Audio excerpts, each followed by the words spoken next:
अलवर जिले में विधानसभा चुनावों को लेकर आप देख रहे हैं इस समय चुनावी माहौल पूरे चरम पर है। किशनगढ़ बास की अगर हम बात करें तो यहाँ पर वहाँ से जो दावेदार हैं सिमरत कौर, इस समय वो हमारे साथ हैं। वो एक राजनीतिक घराने से आती हैं क्योंकि पूर्व गृह मंत्री संपत राम जी की पुत्र वधू हैं। जी, हम आपसे जानना चाहेंगे किस तरीके से आप दावा पेश कर रही हैं और औरों से अलग कैसे मानती हैं आप अपने आप को? थैंक यू यहाँ आने के लिए, हमारे को कवर करने के लिए। बाबूजी ने इस एरिया में तकरीबन 51 साल एक्टिव रहे जी, और 50 साल तक उन्होंने बहुत बखूबी बिना किसी धर्म या जाति को निर्धार बनाए हुए उन्होंने अपना यहाँ पे राजनीतिक सफ़र तय किया। मैं 1998 के बाद से बाबूजी के साथ इस क्षेत्र में आती रही हूँ, इनकी चुनाव में यहाँ पे रही हूँ और यहाँ पे लोगों के साथ मेरा जुड़ाव 1998 ऑनवर्ड्स रहा है। पिछली बार मैंने 2018 के चुनाव में अपनी यहाँ से मैंने दावेदारी पेश करी थी पार्टी को, पर किसी कारणवश ये टिकट पार्टी को देना पड़ा करण सिंह जी को। मैं जो आप पूछते हैं अपने आप को, सब ये तो मेरी फैमिली की लेगेसी है। मेरे फादर इन लॉ का अलवर में बहुत देन है। बाबूजी की वजह से जो मेजर इंफ्रास्ट्रक्चर यहाँ पे आज आप देख रहे हैं in the form of roads, यहाँ पे जो इलेक्ट्रिसिटी है, जो स्कूल्स हैं, जो पुराने मदरसों को जो ज़मीनें दी गई, जो अलग अलग समाजों के जो यहाँ पे बने हुए सामुदायिक केंद्र बने हैं, ये सब बाबूजी की देन है। और उसके बाद मैं, क्योंकि मेरे खुद हस्बैंड जो है वो एडमिनिस्ट्रेटिव सर्विस में रहे हैं, रिटायर हो गए अब, मैं उस वजह से लोगों के काम बखूबी करवाती आई हूँ, क्योंकि काम अधिकारी ही करते हैं जी। तो लोगों के पर्सनल सोशल सब काम मैं 1998 ऑनवर्ड्स लोगों के करवा रही हूँ और पूरा किशनगढ़ बास का इलाका इस बात का गवाह है और लोग इस बात के लिए मेरे को मानते भी हैं। जो आप बात कह रहे हैं कि मैं अपने आप को बाकियों से अलग कैसे मानती हूँ, सबसे पहले जो मेरी पीछे इतनी स्ट्रॉन्ग फैमिली लेगेसी है मेरे फादर इन लॉ की वजह से, उसकी वजह से। दूसरा, एक राजस्थान में जो कहा जाता है 36 बरादरी का साथ, मेरे साथ 36 बरादरी का साथ है। मैं खुद जाट फैमिली से हूँ, मैं जट सिख हूँ, इसको जाट सीट बार बार कहा जाता है, तो मैं उस बरादरी से आती हूँ।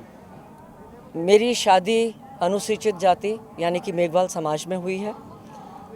तो मेरे साथ जो साथ है आज में जाट समाज का, मेघवाल क्या पूरी, क्योंकि बाबूजी ने कभी मेघवाल और ये नहीं किया था, बाबूजी पूरे के पूरे समाज को लेकर चलते थे। तो पूरा एससी समाज एकजुट मेरे साथ खड़ा है मेरे पीछे, क्योंकि ये बहुत डिसइल्यूजन रहे हैं पिछले, जब से ये जनरल हुई है सीट। उसके बाद मेरे साथ पूरा सिख समाज, पुरुषार्थी समाज, पंजाबी समाज, क्योंकि ये परंपरागत तरीके से आज तक बीजेपी का वोट बैंक माना जा रहा है। पूरा सिख समाज ने ओपनली मेरा समर्थन किया, पुरुषार्थी समाज ने दिया, इनका मेरे साथ है। उसके बाद आते हैं जो एक अन्य बहुत बड़ा समाज है यहाँ पे, वो है मेवात का। मेवात में आप किसी से भी अगर कोई ईमानदारी से जाके पूछेगा तो जो मेवात में डेवलपमेंट बाबूजी ने करवाई, उसके बाद मेवात एक तरीके से हमारे जो किशनगढ़ बास में आता है वो ठहर सा गया। और आज भी लोग बाबूजी को याद करते हैं। तो बाबूजी के बाद किसी के साथ भी इस समुदाय का, मेवों का, जो मेव मुस्लिम्स हैं, इनका जुड़ाव नहीं हो पाया।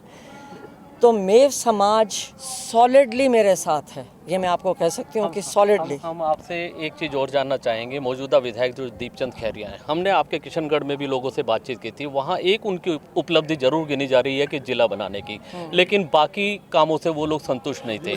आप उनके काम से कितने संतुष्ट हैं, हम आपसे जानना चाहेंगे। मैं सबसे पहले जो जिला बनाने की जो भ्रांति है, इसका क्रेडिट केवल और केवल माननीय अपने जो सीएम हैं श्री अशोक गहलोत जी को जाता है। इसके अंदर खैरिया जी का रत्ती भर भी कोई योगदान नहीं है। जिले किसी के कहने पे, किसी की सिफारिशों पे नहीं बनते हैं। इनके पीछे राम लोहाया जी के अंदर एक टीम है और वो लगातार टीम काम करती है। एक डिपार्टमेंट अलग से जो नए जिले जो बनते हैं, इसके पीछे मतलब वो बहुत बड़ा एक गणित चलती है, बहुत बड़ी कैलकुलेशन चलती है। ये किसी भी पॉलिटिशियन की, उसके पॉलिटिशियन के कहने पे, उसकी एक मतलब उसकी रिकमेंडेशन पे जिले नहीं बनते हैं। ये सारी सोच का श्रेय अगर किसी को जाता है तो वो केवल और केवल हमारे सम्माननीय मुख्यमंत्री को जाता है और किसी को भी नहीं जाता। चलिए, थैंक यू। देखिए ये सिमरत कौर हैं, एक बार मैं आपको चारों तरफ दिखा दूं, ये जो सारे समर्थक हैं ये सब उनके साथ आए हैं और इन्होंने किशनगढ़ बास से दावा किया है। कुछ लोग हैं, हम आपसे भी जानना चाहेंगे मौजूदा स्थिति में कैसा आपको विधायक चाहिए, हम आपसे जानना चाहते हैं। देखिए ऐसा है, जब से आफ्टर डिलिमिटेशन परिसीमन के बाद ये जो नई विधानसभा किशनगढ़ को जनरल में चेंज करके, रिजर्व थी पहले अब जनरल हो गई और नई बनी है परिसीमन के बाद, अभी तक 2008 से लेके अब तक यहाँ पर कांग्रेस का अकाउंट नहीं खुला है, कांग्रेस का खाता नहीं खुला है। इसकी वजह ये रही है कि कहीं ना कहीं एक अच्छे उम्मीदवार का चयन हमारी पार्टी नहीं कर पाई और इसी वजह से 2008 में भी हम हारे, 13 में भी हम हारे और 18 में भी हम हारे। ठीक है, और अब सवाल ये होता है कि पिछली बार 2018 में टिकट बिल्कुल लगभग मैडम सिमरत कौर जी का हो गया था और किन्हीं कारणवश पार्टी को, किन्हीं परिस्थितियों-वश डॉक्टर करण सिंह जी को टिकट देना पड़ा और हमें तीसरे नंबर पे हमारी पार्टी रही। वो फैसला भी गलत साबित हुआ। ठीक है, अब रही बात मौजूदा विधायक की, तो मौजूदा विधायक का तो सबके सामने है जैसा भी है। ठीक है, जिले का मैडम ने बता ही दिया। तो अब पूरी विधानसभा में हर कम्युनिटी जो बड़ी जो कम्युनिटियां हैं, चाहे छोटे लोग हैं, मतलब 36 बिरादरियों की ये डिमांड है कि सब मैडम सिमरत कौर में अपना विधायक देखते हैं, भविष्य का, फ्यूचर का एमएलए देखते हैं, क्योंकि इन्होंने बगैर विधायक रहे भी पूरे 5 साल और उससे पहले भी, और अब 5 साल जब बिल्कुल ये आ गई हैं फील्ड में राजनीति में कि मुझे किशनगढ़ में राजनीति करनी है और पिछली बार टिकट होते होते उनका रह गया, लगभग हो गया था, तो इस 5 साल में भी लोगों के दुख में, सुख में, उनके कामों में, क्योंकि अधिकारी रहे हैं, है ना, प्रशासनिक सेवा में इनके हस्बैंड रहे हैं, तो काम तो अधिकारी कराते हैं, तो इन्होंने जनता के काम किए हैं, लोगों के दुख सुख में खड़ी रही है। इसलिए सभी की एक आवाज़ है कि इनको टिकट दिया जाए और निश्चित रूप से राजस्थान की 200 विधानसभाओं में सबसे पहली अगर कोई विनिंग सीट कांग्रेस पार्टी की होगी तो किशनगढ़ बास होगी।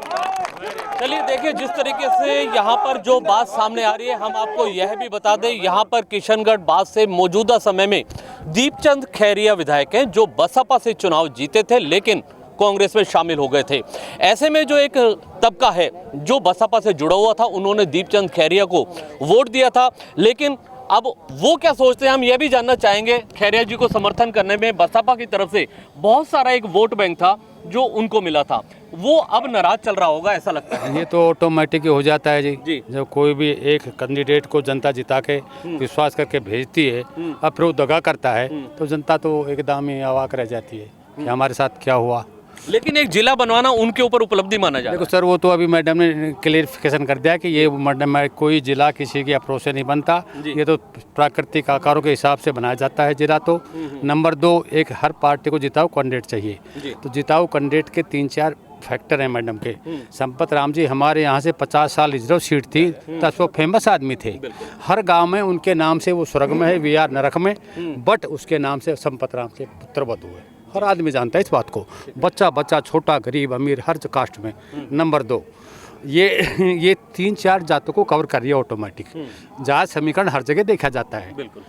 नहीं, गुर्जर को टिकट ना दे रहा कोई किशनगढ़ से, क्यों नहीं दे रहा? क्योंकि हमारे काम कम है, तो शेड्यूल ST वगैरह जो सारी कास्ट इनके साथ है, टोटल मेव भाई हैं, टोटल इनके साथ है कांग्रेस की तरफ से। तो मैं साफ बताऊँ, नंबर 2 कि इनका स्वभाव है, ये यंग सेटर लगती है एकदम, और इनका नम्र स्वभाव है, तो इनके सामाजिक सोशल काम से, अपने काम तो कोई भी आदमी करवा लेगा, लेकिन इन मैडम ने 5 साल से सोशल काम किया है समाज का, इस वजह से हम चाहते हैं कि सबसे जिताऊ कैंडिडेट है। क्या कहना चाहेंगे आप? मेरा कहना ये है, मेरा नाम कृष्ण चौधरी है, मैं पूर्व ब्लॉक अध्यक्ष रहा हूँ कोटकासिम से।